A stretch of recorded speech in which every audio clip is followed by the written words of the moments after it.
A gente está aqui hoje com Moura Leite, que é o meu cliente, eu acho que é o meu cliente mais antigo. E a gente também é jornalista de saúde, né, Moura? Junto aí nesse caminhada já há mais de um ano que a gente tem essa parceria. E a gente está nesse bate-papo aqui para falar um pouquinho sobre o processo de fazer podcast. Como que surgiu a ideia do podcast e qual a diferença que você sentiu do começo até hoje, né? Quantos episódios são? Conta um pouquinho pra gente. Bom, Lu, primeiro quero agradecer a oportunidade de poder ter essa parceria, essa amizade, né? E essa parceria contigo, com o Benê, sempre um parceiro muito grande aqui também na edição de som. Essa estrutura muito bacana, excelente, muito profissional que o Estúdio Banco oferece. Eu estava até brincando com vocês, né? Nesse momento eu estava gravando o episódio 14 já do Senso Cash, ou seja, mais de um ano, né? Porque é um episódio por mês. E lembrando da expectativa de gravar o primeiro, né, podcast, porque uma coisa é ser ouvinte, né, outra coisa é ser um produtor, né, ter uma equipe, né, que a gente produz pela Senso os podcasts, outra coisa é produzi-lo, né. Eu trazia uma certa experiência com radiodifusão por conta do radiojornalismo, porque eu já havia trabalhado ainda muito jovem na Rádio Nova Difusora de Osasco, que é a minha cidade, como repórter em estúdio, mas principalmente como repórter de campo em partidas de futebol, de esportes regionais mesmo, né, de futebol e de vôlei, né. Osasco é muito forte no vôlei, então eu fazia muita cobertura. Na época era BCN, depois o Finasa, né, enfim, né, quem acompanha o vôlei brasileiro feminino sabe da força que o Osasco tem. Então é dessa época que eu trabalho com rádio. Depois com rádio USP também, tive alguns projetos interessantes lá também, trabalhando por lá. Mas já fazia um bom tempo que eu não trabalhava com nada de radiodifusão, né, porque o meu principal core, minha principal atuação é com assessoria de imprensa, né? Assessoria de comunicação, que é o principal produto, vamos dizer assim, que a Senso tem hoje, né? Ah, então, foi sempre muito desafiador pensar em como vai ser, né, quando eu começar a fazer o SensoCast. Do primeiro para o 14º, eu acredito que houve uma evolução grande ao fazer o roteiro, saber ah, o que funciona mais ou não, né? Você já meio que imagina qual vai ser a resposta do público com relação à duração que cada episódio tem, na escolha dos temas. Você vai sentindo como aquele episódio que, enfim, que gerou mais repercussão ou não, mas principalmente na forma de conduzir, né? Acredito que conforme os episódios vão acontecendo, as coisas vão ficando mais naturais, né? Vai havendo uma maior desenvoltura, que eu imagino que eu vou ter uma desenvoltura muito melhor quando eu estiver no episódio 30, 40, 50 do que eu tenho hoje, né? É uma constante evolução. Então, é, a melhor forma de você fazer podcast e fazer bem é fazer, né? Então, conforme você produz, você vai evoluindo aos poucos, né? Isso que você falou é interessante, porque muita gente deixa de fazer porque fala, eu não tenho jeito para isso, eu não tenho jeito para falar, eu não sei, mas é uma coisa que com o tempo você vai pegando. Lógico, você já tinha uma certa experiência do rádio, mas eu não tinha, por exemplo. Eu não tinha, nunca trabalhei em rádio, mas você vai, né, você vai fazendo e você vai melhorando, você vai aprimorando, como tudo na vida, né? Se você não começar a fazer e não treinar, e às vezes esse treinamento pode ser já fazendo. Primeiro não vai ficar tão bom, mas você vai lapidando, né, com o tempo. Você sente isso? A preocupação, obviamente, é sempre de fazer algo profissional, né? Mas essa busca pelo profissionalismo não pode ser uma amarra, não pode ser alguma coisa que te prenda a deixar você travado, né? Assim, ah, você vai percebendo que não tem tantos problemas se você ainda não tem o tom de voz, a impostação que você gostaria de ter, ou que, no meu caso, né, eu sempre acho que eu puxo muito R, algumas palavras eu puxo mais do que eu gostaria, mas são questões, assim, que você tem que ir aceitando e melhorando, mas isso não pode ser um impedimento para que você faça, porque às vezes você acaba sendo tão crítico com você mesmo que as coisas acabam não acontecendo. Então, eu acho que um bom exercício é você vai acompanhando a evolução do seu trabalho e depois você retoma o primeiro episódio, por exemplo, você percebe que houve sim uma evolução.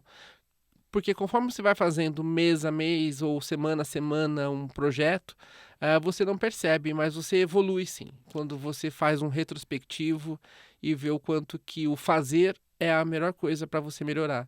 Por exemplo, como eu não tinha essa experiência do rádio, o que eu fiz? Eu fiz curso de locução de rádio. Quando eu comecei a fazer podcast, falei, não, é isso, é a busca pelo profissionalismo. Eu fui fazer um curso de locução de rádio e fiz curso de canto para ajudar na respiração. Porque é muito, eu recomendo para todo mundo. Além de ser muito gostoso, né? Tudo que envolve arte é muito bom. E você ganha, né, muito com a questão da respiração em curso de canto e locução de rádio. Então, acho que vale a pena você investir. Existem cursos muito bons. Eu fiz no Senac e eu acho que vale a pena investir, assim, nessa... Eu como também, Lu, como eu produzo os roteiros dos episódios que eu apresento, a maioria deles eu faço o roteiro, então eu já tenho essa preocupação comigo mesmo. Ou seja, na hora que eu estou escrevendo, não só as perguntas, né? Porque elas não podem ser perguntas extensas, né? Eu acho muito chato quando você faz Mini palestra. uma mini palestra para fazer uma pergunta, né? Tipo, como se você fosse o entrevistado no lugar do entrevistado, né? Quem tem que brilhar é o entrevistado, não você, pelo menos é assim que eu entendo. Mas principalmente no texto de abertura e de encerramento, eu procuro fazer frases curtas. E ao terminar de escrever o roteiro, eu leio sozinho. Antes de vir para o estúdio, eu leio sozinho em voz alta para justamente ver a questão da respiração. Isso é algo que chama atenção também, porque não é todo mundo que faz roteiro. E você é muito organizado nisso, né, Moura? Você já traz roteiro, você tem uma organização, você provavelmente já sabe qual é o próximo tema do seu podcast. Eu escrevi um texto agora sobre a importância disso, né, desse planejamento e de você já saber nesse podcast que você está gravando agora qual vai ser o tema do seu próximo podcast, porque isso faz até com que a sua entrevista fique melhor, porque você vai amarrando um tema no outro, né? Isso engaja, traz o ouvinte mais para perto, porque ele vê que tem uma coerência no que está sendo feito, né? Eu vejo um episódio de podcast, ele tem que contar uma história com começo, meio e fim, né? Independentemente se é uma pílula de 10 minutos ou se é um episódio de 20, 30, 40 ou 50 minutos. Eu gosto de fazer esse roteiro para ter o assunto muito bem organizado, essa história contada, né? Nós fazemos jornalismo, nós contamos histórias, noticiamos, mas são histórias. E também eu compartilho com um entrevistado, né, com um convidado, esse roteiro. Não para que... nunca aconteceu de Olha, não vou responder sobre isso, né, porque as minhas entrevistas elas não são assuntos de jornalismo investigativo, né? São pautas de saúde, mas não com esse olhar investigativo necessariamente. Então nunca aconteceu de ter uma situação que peça para alterar, mas não é nem nesse sentido. É mais para o conteúdo ficar mais rico, porque aí o convidado já sabe o que vai ser feita a pergunta e já aconteceu de um convidado fazer uma pesquisa prévia para saber mais daquele assunto que eu faria na pergunta. Então, procuro fazer o roteiro com o máximo de antecedência que eu consigo dentro da minha rotina.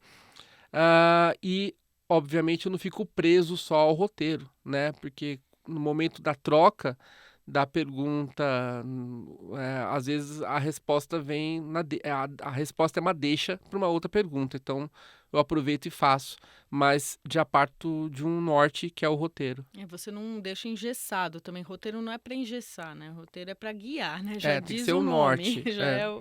Para Já- roteirizar mesmo, para organizar as coisas. Mas você pode mudar ali na hora, né? Fazer uma pergunta se tem, né? Acho que isso o jornalismo já traz isso pra gente, mas quem não tem essa experiência do jornalismo, acho que também pode fazer isso, né? Ficar sempre atento. Às vezes a pessoa fica nervosa ali na hora, não aproveita as deixas, né? Mas tentar relaxar um pouco mais durante o bate-papo para que essas perguntas possam ser feitas ali no...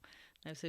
Senão a pessoa que está ouvindo fala, poxa, queria saber mais sobre isso, né? E você pulou porque quis seguir o roteiro, mas não é sempre assim, né? Isso é uma desenvoltura que vai acontecendo conforme você vai tendo naturalidade, né? Então, nos primeiros episódios, é muito mais provável que você fique mais preso ao roteiro mesmo, porque você fica mais inseguro de improvisar uma pergunta aproveitando essas deixas. Mas depois a coisa fica mais natural e você vai transformando de fato um podcast num bate-papo, né? Porque é assim que quem está ouvindo quer que a conversa flua, né? Flua naturalmente, né? Sim. E você, qual a dica assim que você daria para quem está começando e tem medo de fazer? Porque eu acho que tem gente que tem medo de fazer. Qual a dica que você dá? Dica de ouro aí. Para quem tem medo de fazer, que não tenha esse medo, que realmente faça. Existe essa possibilidade de você fazer e refazer, né? Porque como o podcast, a não ser que você faça no formato já de transmissão ao vivo, né? Como acontece em alguns casos, aí não tem como, né? Se você não faz bem feito, já vai aparecer dessa forma, mas você vai fazendo e vai fazendo e vai corrigindo, né? Se você erra uma frase ou você, eu, por exemplo, observo muito como assessor de imprensa, os repórteres quando eles vão gravar a passagem, né? Que para quem não conhece dessa dinâmica de telejornalismo, é o momento que o repórter aparece na matéria, né? No VT, né? Numa reportagem de telejornal. Quando ele grava aquele texto, eu já percebi que quando eles erram uma vez, normalmente eles erram 2 ou 3. Ou vai de primeira, ou eles erram 2 ou 3, porque vai gerando uma insegurança quando errou a primeira vez. Mas se você está gravando um podcast e está gaguejando, está errando, muda a palavra, muda aquela frase, ou então o famoso 3, 2, 1 e fala de novo, né? Eu acho que é a melhor forma de você fazer um projeto acontecer. Acho que é pior você deixar de fazer algo, um projeto que você acredita, que é algo que você tem vontade de contar para as pessoas e você acaba não fazendo por medo. Até por isso, por esse motivo que você está falando, da pessoa, né, no começo ter essa insegurança, de ter que regravar, eu sempre recomendo, porque vem muita gente falar, não, já quero fazer ao vivo. Eu falei, mas você tem experiência, você já fez? Porque eu sempre recomendo, faz uns 4 gravados, depois você sente e vê se dá para ir para o ao vivo. Porque não é fácil. Às vezes você pensa que a câmera dá uma... Principalmente os de vídeo, que a gente tem feito muito. Então, a câmera dá uma certa timidez, né? Às vezes você trava diante da câmera. Eu travo diante da câmera, vou gravar. Acredito que você também, apesar da experiência, às vezes trava. Então, esse exercício de fazer primeiro o gravado, eu sempre recomendo para as pessoas. Moura, a gente fala muito sobre periodicidade. As pessoas falam assim, não, tem que fazer toda semana um podcast. Você faz um podcast mensal, que vai muito bem, que tem uma audiência. E o importante é mais a consistência, você conseguir manter aquela periodicidade do que ter muito, mas não conseguir fazer, né? Não cumprir esse prazo de uma semana. Eu vejo dessa forma. Eu acho que, por exemplo, você, né, como responsável pelo estúdio, você deve ter diferentes formatos, né? Imagino que você tenha quem grava semanalmente ou quem grava já uma temporada e disponibiliza esses episódios, e outros, que é o caso do SensoCast e outros projetos que eu consegui trazer, né, para o Estúdio Banca, como o EvaCast, que é do Grupo Brasileiro de Tumores Ginecológicos, que também é mensal. Eu acho que é o que você colocou, é assim que eu entendo, que é você ter o compromisso, né? Se você estabeleceu que você consegue fazer um produto de qualidade, informativo, sendo um por mês, você faz da forma que você considera que é viável, com esse compromisso daquele tempo você vai ter uma qualidade. Eu optei, né, especificamente do SensoCast, em fazer mensalmente, justamente porque considerando que o SensoCast é um produto, né, assim como o Senso Talks é um outro produto de comunicação que a Senso tem, mas são atividades que são paralelas a outras atividades que eu tenho como diretor da Senso. Então, como eu falei, né, fazemos para vários clientes gestão de mídias sociais, fazemos o PR clássico, né, assessoria de imprensa, dentre outros projetos. Então, a forma de ter uma consistência e que eu acredito que eu consiga entregar um produto com bom conteúdo, eu escolhi essa periodicidade mensal. E o que eu sinto também no meio de saúde, que eu também atendo, né? Que às vezes a pessoa quer fazer a empresa, ou vem uma empresa de marketing, alguma coisa assim, traz esse cliente que é um médico, por exemplo, e quer fazer semanal. Só que às vezes o profissional não dá conta, porque Sim. ele não tem agenda. E aí, às vezes o projeto nem sai porque tem essa obrigatoriedade, né, do ser semanal, que não existe, né? Na verdade não existe. Eu acho que é isso, trabalhar uma periodicidade que você consiga colocar em prática, que seja viável com a sua agenda, né? Então, acho que é bem importante. Você não vai perder a audiência por causa disso. Não, a pessoa já sabe. É a última quinta-feira de cada mês? Isso. Última quinta-feira de cada mês vai ter o SensoCast lá. Então, isso que é importante. Você cumprir esse prazo, independente se ele é semanal, quinzenal, mensal, bimestral, enfim. O projeto ele tem que ser factível, né? É claro que você pode sonhar alto, mas desde que você realmente saiba que aquilo é possível. Né? Não adianta você ser megalomaníaco e fazer, vou querer fazer um monte de episódio todos os dias, se você não vai dar conta de fazer uma entrega, porque senão você compromete a qualidade dessa entrega e aquilo que você se diferencia, que é a qualidade da informação, do conteúdo e da responsabilidade de você trabalhar com jornalismo de saúde sério, você acaba comprometendo e isso é muito ruim para sua reputação. Muito bom, Moura. E você está gostando, então, da experiência de ser um podcaster? Eu até brinco, assim, que eu nunca tinha me visto como um podcaster, né?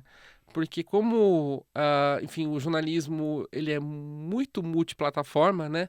A gente vai fazendo de tudo, então, assim, você não percebe o quanto você está fazendo uma coisa e as pessoas estão observando. Né? Outro dia, no grupo que nós estamos, né, de jornalistas de ciência, uma colega nossa, né, a Clara, ela mandou uma mensagem assim: alguém mais aqui é podcaster, além de fulano, ciclano e do Moura? Aí eu falei, gente, eu sou um podcaster, é verdade. Né? Entre outras mil Sim. coisas, né, Moura? É porque é isso que você falou, né? Quem faz comunicação, quem faz jornalismo acaba fazendo de tudo, né? E a gente tem que...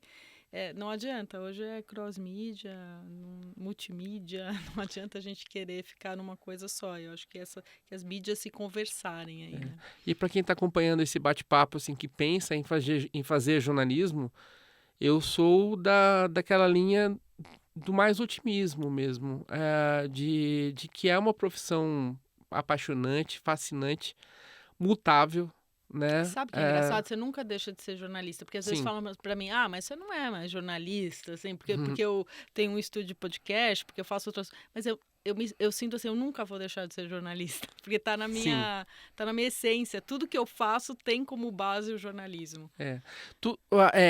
Qualquer produto que a gente faça, qualquer conteúdo que a gente faça em comunicação de saúde, eu acho que a gente nunca vai perder a premissa de ser jornalista, que são aquelas famosas 6 perguntinhas. Tudo que a gente faz, a gente precisa responder o quem, o que, quando, onde, como e porquê. Sempre vai ter que ter esse lead, né? Sempre vai ter que ter a busca da notícia. Seja você fazendo um jornal, cada vez menos tem, né? Mas é muito importante o jornalismo impresso, rádio, televisão, enfim, documentário, mídias sociais. Tudo tem que ter um porquê. né? Eu acho que isso sim é ser produtor de conteúdo e isso é ser jornalista na sua essência, independentemente de que produto é, que tipo de material você está fazendo. Isso vale, obviamente, para o podcast. Eu também sou muito otimista, assim, eu não vejo essa coisa, não, ai, não faz jornalismo, porque jornalismo está acabando. Eu não vejo assim, eu acho que o jornalismo está em constante transformação Constante desde transformação. sempre. E assim, a gente tem hoje a oportunidade de ser produtor do próprio conteúdo, né? Coisa Sim. que a gente tem ferramentas ao nosso alcance, que são muito mais práticas, muito mais acessíveis hoje. Então, acho que falta esse olhar mais amplo para o jornalismo do que, não, tudo bem, você pode ser que não vá trabalhar numa grande redação, mas existem várias formas de você conseguir praticar o jornalismo. Então, não acho que o jornalismo está morrendo, não. Eu também acho que não, acho que nem vai morrer nunca. É só a gente ver o quanto a forma como a gente estudou jornalismo, como foi diferente, né? Quando eu me graduei, não tinha mais uma disciplina de assessoria de imprensa, por exemplo, porque eu já tenho 42 anos, né? Então, quando eu me graduei há 22, 23 anos, a comunicação corporativa não era forte. A internet, enfim, ainda não era forte. É, assim, estava começando o Orkut. E se você ver antes, né, disso, o jornalismo não era nada digital, né? Então, para você fazer uma reportagem, você tinha que ser aquela coisa de sair na rua mesmo e ir atrás da notícia, de caçar a notícia.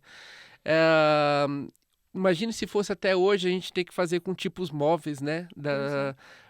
Montando letrinha por letrinha de edição de jornal, né? Depois veio o fotolito, veio a digitalização, aí veio a internet, veio o Google. Está vindo o ChatGPT, também não é para se assustar, né? É só uma forma de a gente não precisar ir mais para uma biblioteca física para poder pesquisar as coisas, né? Então, assim, as ferramentas elas vão mudando, a profissão se altera, mas a essência de você ser um bom jornalista, ela só vai acompanhando essa evolução digital. Eu vejo o chat GPT como uma oportunidade de você como é que se diz? Focar naquilo que é mais importante Sim. na sua profissão. Aí você pode deixar alguns detalhes para a inteligência artificial e você focar no que é essencial no seu trabalho, entendeu? Pode ajudar na apuração, porque ele traz uma coisa mais organizada do que você fazer uma busca no Google, né? Você vai buscando informações em boas referências, em boas fontes, e o ChatGPT, por esse algoritmo, ele vai sendo treinado para cada vez mais ele ser mais assertivo, trazer realmente boas referências, e essas referências elas vão ser a pesquisa da sua checagem. Mas a entrevista com um bom porta-voz, você saber que é um bom porta-voz, você fazer a seleção das informações que realmente precisam ser bem hierarquizadas num texto, você ter o critério de noticiabilidade, de você saber organizar bem as informações, aquilo que é o lead de fato, ou então a informação secundária, terciária, enfim, dentro de um texto.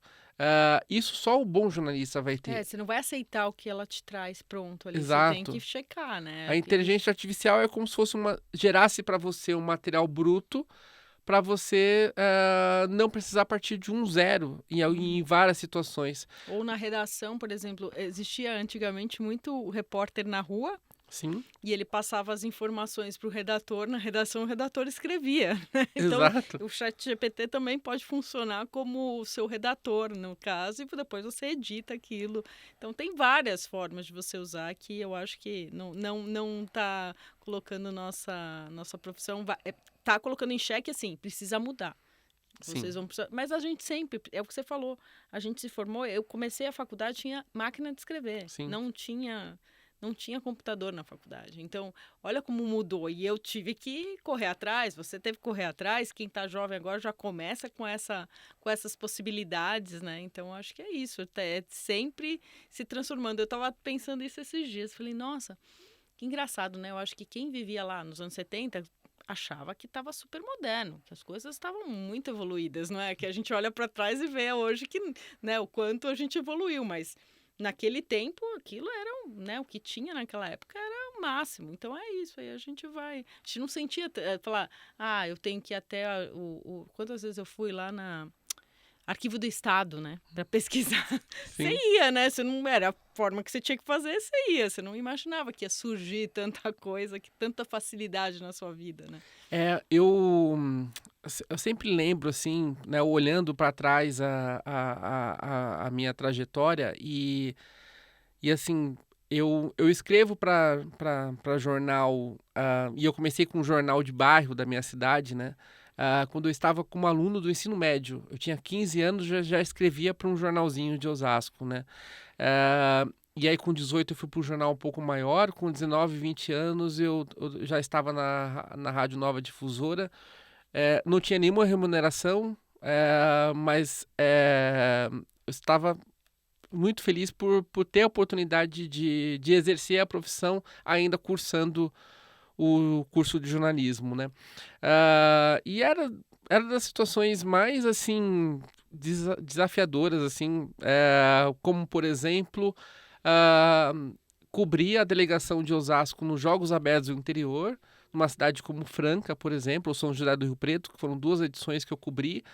Eu tinha que fazer boletins diários para a difusora com duração de 10, 15 ou até 20 minutos, ah, sem nenhum retorno. Eu não tinha nenhum retorno do locutor. Era o operador de som, como temos o Benê aqui. Ele falava para mim valendo, eu começava a dar o boletim. Eu só descobria que o boletim realmente tinha ido para o ar e tinha dado tudo certo quando eu antes de desligar o telefone público, o orelhão, que era a única forma que eu conseguia entrar no ar, ao vivo, quando ele falava, Ora, deu tudo certo. Aí eu desligava. Eu só conseguia ouvir o boletim quando eu voltava para Osasco, na sede da emissora, que eu conseguia ouvir. Porque o sinal era só para Osasco e região, né? Barueri, Capicuíba, Entendi. Jandira. Então eu mesmo não ouvia meu boletim. Ah, e aí quando você vai vendo essas estruturas, ah, uma outra situação também, né? Eu também cobrindo um time de futebol de Osasco e de Barueri, eu cobria as 2 cidades em campeonato de futebol profissional, mas era de divisões inferiores, né? Ah, Aí tinha um repórter de um site chamado, um site que tem até hoje, um site importante de futebol do interior, que chama Futebol do Interior. Não, Futebol Interior é o nome do site.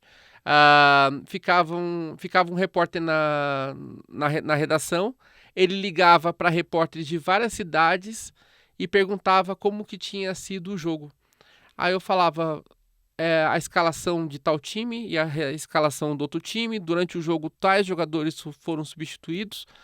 Os gols saíram em tais minutos. Eu fazia uma descrição para ele de como que tinha sido o gol. E se alguém tinha tido cartão amarelo, alguém tinha cartão vermelho, fazia uma sinopse do jogo. E ele escrevia a reportagem a partir disso. Então ele ligava para umas 10, 15 cidades e de cada cidade ele escrevia um texto e fazia uma nota para entrar no site. Hoje, essa cobertura por esses portais ela é feita em tempo real. Mas pelo próprio repórter, porque aí ele vai ter um computador, né? Ele tem sinal de internet, ele tem um celular, né? Eu era da época que não se tinha nem celular, né? Como eu falei, não tinha nem retorno, né? Então, voltando a que você tinha perguntado se o jornalismo vai acabar, o jornalismo sobreviveu sem estrutura, agora com esse mundo digital, aí que o jornalismo não vai acabar nunca. Eu acho que a gente está num momento que assusta as pessoas, tá tendo muita demissão. Sim. Em substituição não só no jornalismo, né? A redatores publicitários, tem agências menores, está tendo muita demissão. Mas eu acho Sim. que isso vai acontecer isso, mas depois essas pessoas vão ser reabsorvidas em diferentes funções, porque vai sempre ter necessidade de gente. Sim. Em outras, você vai. Não, vamos corrigir. Isso aqui não está legal desse jeito. Precisamos de pessoas para checar essas informações, por exemplo. Então, eu acho que é a gente encontrar o caminho. É que tudo que é novo assusta e também traz esses, né, traz mudança, e eu acho que a gente tem que ir se adaptando e encontrando esses caminhos. Tem esse outro lado também. Infelizmente, na comunicação, no jornalismo, nós temos uma expressão própria para essa situação, que é o famoso passaralho, né? Uhum. Ou seja, tem realmente muitas demissões em massas em grandes empresas de comunicação. Ah, e tem esse enfraquecimento das redações impressas, né? Mas tem o crescimento do jornalismo digital, desse jornalismo multimídia. A minha maior preocupação é que sejam geradas. Acho que são duas pontas que me preocupam mais. São os novos jornalistas, os futuros jornalistas, de terem oportunidades de terem boas experiências, e que essas boas experiências, aí a outra ponta que me preocupa é que cada vez mais você vê menos jornalistas mais sêniores atuando. Isso eu acho muito ruim, primeiro, né, porque essa questão etarista ela é muito ruim, porque são profissionais com bagagem, com credibilidade, que trazem uma visão diferente para esses jovens que estão vindo com uma criatividade não melhor, mas uma criatividade diferente, mas eles precisam ter o espelho, eles precisam ter alguém que lhe dê essa bagagem profissional, que é uma bagagem que você não ganha durante 4 anos de graduação. Nenhuma pós-graduação, nenhuma MBA te dá uma bagagem como a prática, e tá se perdendo essa oportunidade de você ter essa troca com jornalistas mais experientes. Eu até vou. Você teve essa experiência, aliás, eu fiz Casper, né? Quando eu entrei na Casper, eu ficava impressionada com quem estudava comigo, que já trabalhava, né, na área. Tinha vários que tinham 15, 16 anos e já tinham trabalhado em jornal com 15, 16 anos, entravam na faculdade já jornalistas, né? Eu não entrei jornalista, eu prestei 2 vezes, uma eu queria ter certeza, ficar um pouquinho sem estudar, fiquei 2 anos depois de sair da escola, e prestei de novo, passei de novo em jornalismo mesmo. Segui jornalismo, mas chegou um momento que eu achei que eu não ia ser jornalista. E aí eu escutava muito, tipo, na hora que iam corrigir meu texto, você devia fazer literatura, porque seu texto é muito literário, porque não sei o quê. Então eu ficava, não, será que eu vou ser jornalista? E aí eu fui chamada para trabalhar na campanha do Covas, eu já estava no último, ao contrário de você, eu só fui trabalhar com jornalismo no último semestre da faculdade. E aí você está falando dessa questão da idade, acho que foi primeiro que os professores, né, a Casper, quando eu estava no 3º ano, contratou muita gente do mercado, muita gente experiente, então, assim, maravilhoso. Marcos Ferman, sabe? Tive uma escola, assim, muito boa, né? Esse pessoal ali que estava no mercado, que eram bons profissionais, que trouxeram, assim, me transformaram a visão do jornalismo. E aí eu fui trabalhar na campanha do Mário Covas e tinha também jornalistas muito experientes. Eu lembro era um professor, agora Osíris, agora esqueci o nome dele, mas sim, um cara que dava aula na faculdade, na Unisantos, e assim, maravilhoso, foi o cara que, ele sentava comigo e ele lapidava meu texto ali, e ele ia falando cada coisinha que ele ia mudando ali, e assim, foi com quem eu mais aprendi. Então é muito importante essa convivência intergeracional, assim, não substitui nada, inteligência artificial, nada substitui essa convivência intergeracional. Eu acho que a gente tem que promover mais isso. Sim, eu acho que é fundamental. Os jornalistas mais jovens que estão vindo da graduação, por exemplo, eles estão mais acostumados, a vida toda deles, eles já são da geração que tudo é digital, né? Então eles vão ter uma facilidade maior ou diferente, não eu digo nem melhor, uma facilidade diferente em pensar projetos, em pensar conteúdo, em pensar formas de contar histórias. Mas, assim, aprender com quem já fez, com quem já errou, com quem já acertou muito, faz, assim, é o que realmente vai dar um norte para sua carreira, sabe? você ter a oportunidade de ter bons mentores, pessoas que realmente estão dispostas a entregar um pouco do seu conhecimento para esse legado de um bom jornalismo é muito válido. Sim.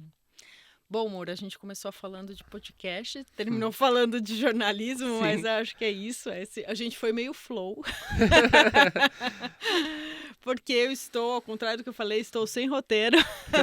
Mas essa conversa é boa, porque eu acho que é a conversa que traz também o que está no nosso dia a dia, né? Na nossa prática diária e a nossa visão do que é o podcast. Podcast está nessas novas mídias, né? Que eu acho que podem ser muito exploradas por novos jornalistas, pessoal que está indo para a faculdade. O podcast é um veículo que pode ser muito bem explorado. Aliás, outra coisa que tem me chamado a atenção, jornais, por exemplo, vejo o Estadão, por exemplo, eu gosto muito do exemplo do Estadão, investindo em grandes reportagens. Né? Estou falando da minha área, na área de saúde, então, por exemplo, agora teve... acho que foram 4 ou 5 matérias sobre Alzheimer. Então, sabe, investindo... Que eu sempre achei isso. Falei, o jornal vai virar isso, né? Que é super importante, que estava faltando, que são as grandes reportagens, as reportagens em profundidade, e isso não tem inteligência artificial que substitua. Não, sem dúvida.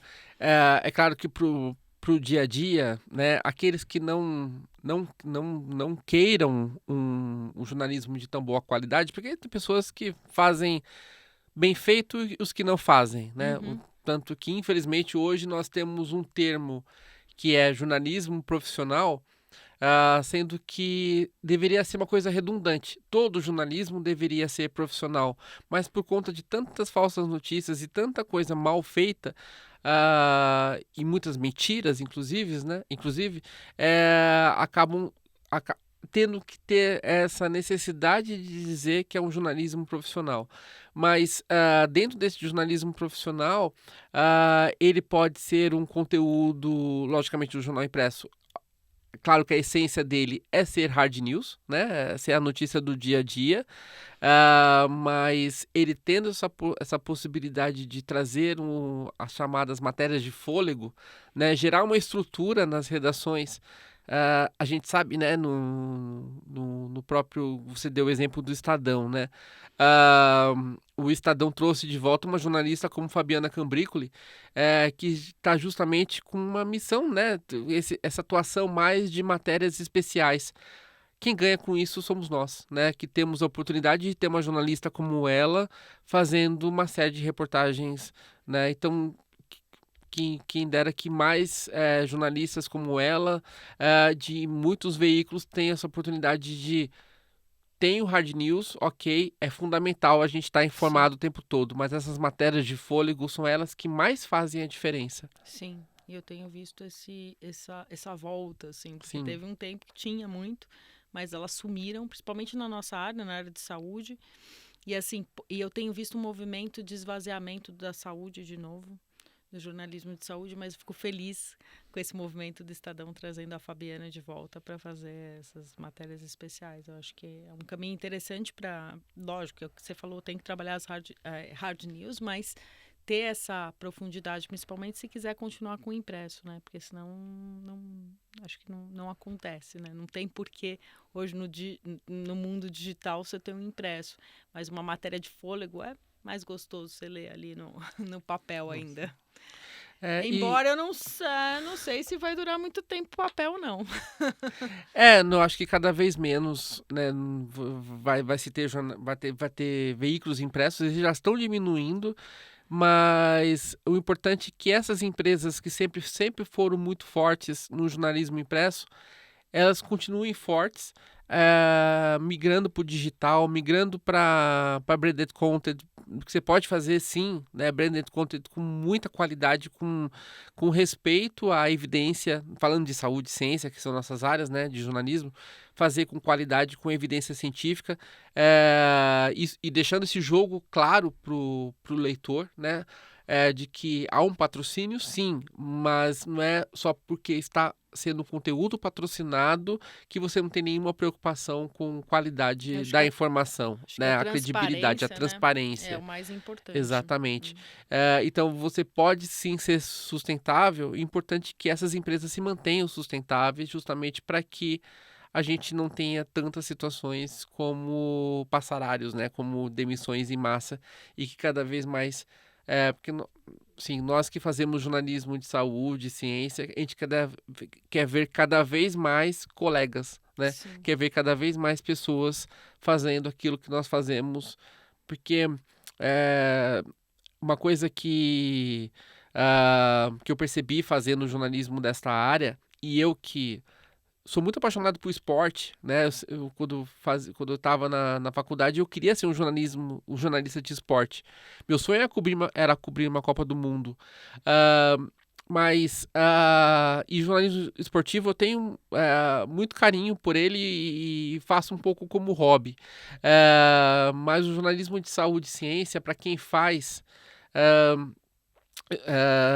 não sei, ela te toca diferente, ela te emociona de forma diferente, porque você sabe que uma reportagem que você participe de alguma forma, mesmo que você não seja aquele que está sendo o emissor direto, que a pessoa está interagindo, vou dar um exemplo, né? Se você tem uma reportagem que você pensou na pauta, sugeriu para um produtor do Jornal Nacional, e esse produtor do Jornal Nacional organizou a matéria com uma equipe de reportagem, essa equipe de reportagem gravou o VT e esse VT está no ar, você como o assessor de imprensa não aparece, você está no bastidor, mas você sabe que aquela informação nasceu com você e que ela está impactando positivamente uma ou milhões de vidas. Sim. Isso é uma coisa que é um privilégio de quem faz jornalismo de saúde. Olha, não sei se é só de quem faz jornalismo de saúde. Eu achava isso até Não, não fazer, por só, exemplo, mas jornalismo de saúde cultura. também. Sim, Que eu via, né, por exemplo, já atendi o Sesc e você vê sim. aquilo, você sabe que o Sesc tem Ah, Sesc São Paulo, que fique claro que não é todo o Sesc, mas o Sesc São Paulo tem uma diferença na vida das pessoas e Sim. você vê aquilo, acho que porque como assessora de imprensa, acho que foi o que eu mais trabalhei, né, o Sesc, alguns clientes médicos, De mas democratizar a cultura, né? O então Sesc eu adoro.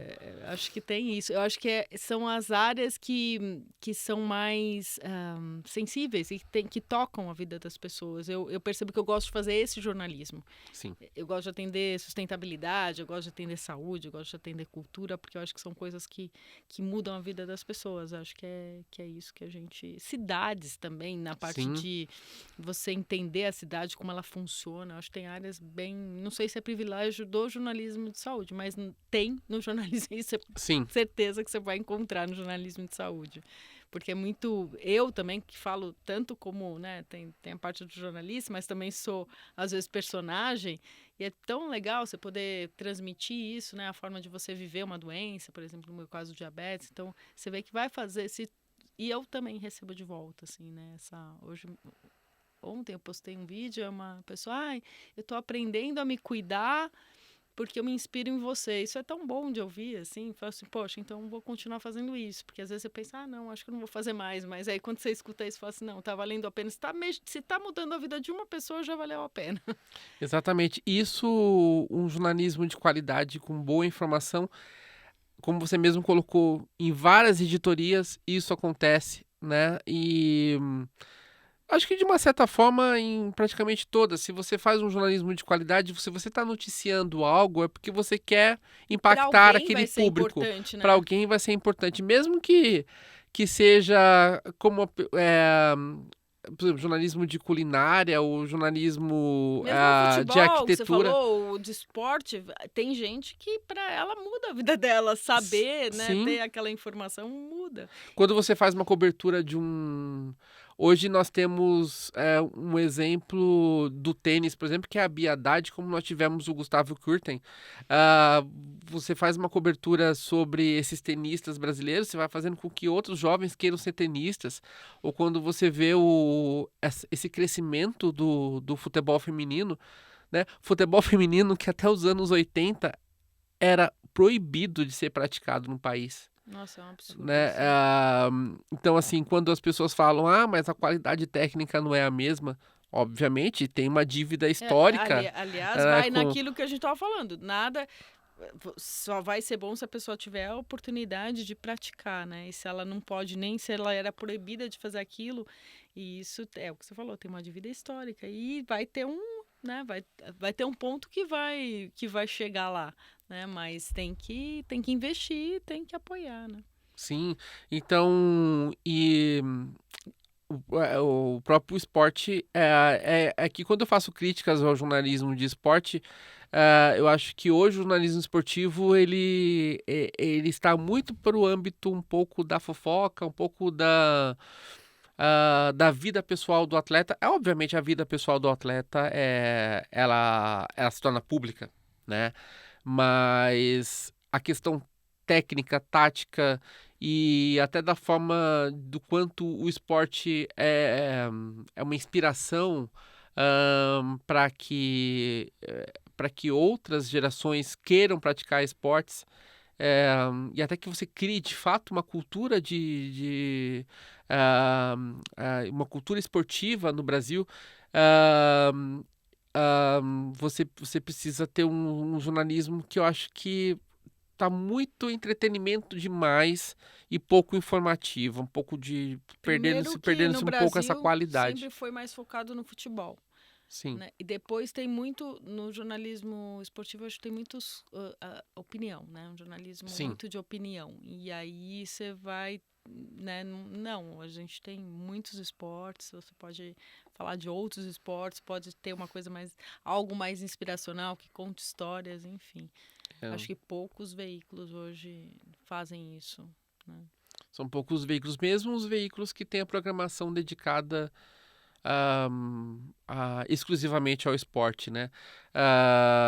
Você vê, né, campeonatos de basquete, vôlei, tênis, enfim, de várias modalidades, tendo suas transmissões ao vivo, mas você vê os programas de debate esportivos, eles só falam dessas outras modalidades quando há alguma conquista importante. A cobertura do dia a dia Não é fica feito. restrita mais aos clubes esportivos ou alguns programas mais nichados mesmo, né?